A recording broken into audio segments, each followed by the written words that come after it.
I mean, if the question is about symbolism in Loki, it's probably very clear what's happening in the final episode. And in fact, that it's happening all throughout the series. But in case you didn't catch it, let's go through it. In the final episode, Loki is dressed in mostly light colors, white, light browns, with just bits of black being his hair and the strap for his sword, etc. He's the stand-in for order in this story. Sylvie, on the other hand, is dressed mostly, if not completely, in black and dark colors with hints of lighter tones, and in this case, gold tones here and there. She's the stand-in for chaos in the story. Even their weapons contrast each other. She has a completely darkened, probably steel type of blade. He has something resembling an imperial gold type of sword. They are on opposing sides of the spectrum, but still with pieces of each other. You have the two of them together like order and chaos, both with pieces of each other like the yin and yang symbol. And Kang is literally in front of a window, which is a circle with the giant ring of time flowing around him. He's a kind of stand-in for the world, I think, which is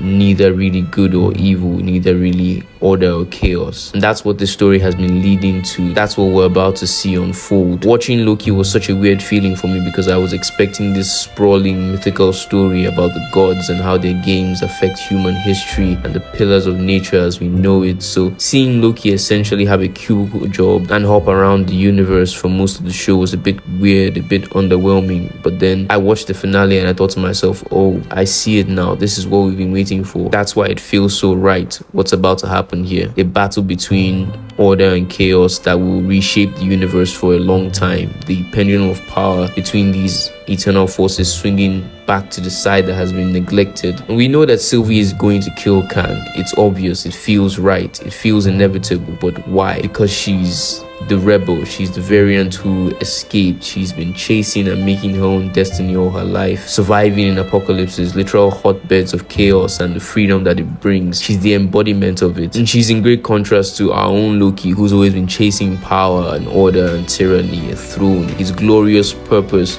is to rid the world of freedom, a facet of life that he thinks is the lie. And that's what this fight is at the end. The mythical story of two beings evenly matched but complementary in skill and power, fighting for the fate of the world. Is this a story where order will win, as we usually sort of get? Will they preserve the sacred timeline for fear of Kang's unknown?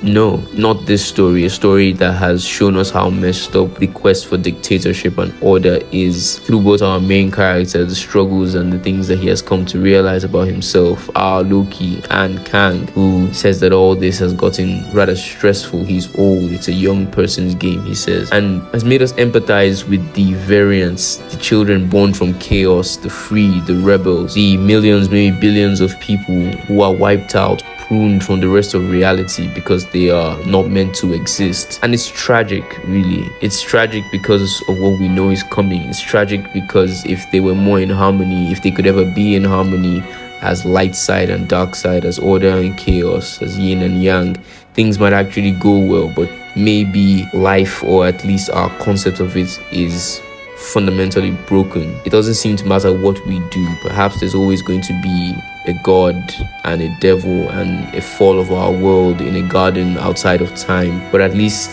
the thing we can say that is determined about this reality is that it is broken, fractured, and struggle between good and evil, between order and chaos, will never be reversed. It's easy to forget that these stories are written by humans. They are reflections of the human condition. And so there will also be two Lokis who ultimately cause an evil Kang to exist, whose chaos will eventually lead to a goofy Kang who will bring order to the universe until two Lokis come to kill him again. This has all happened before. It's like a loop.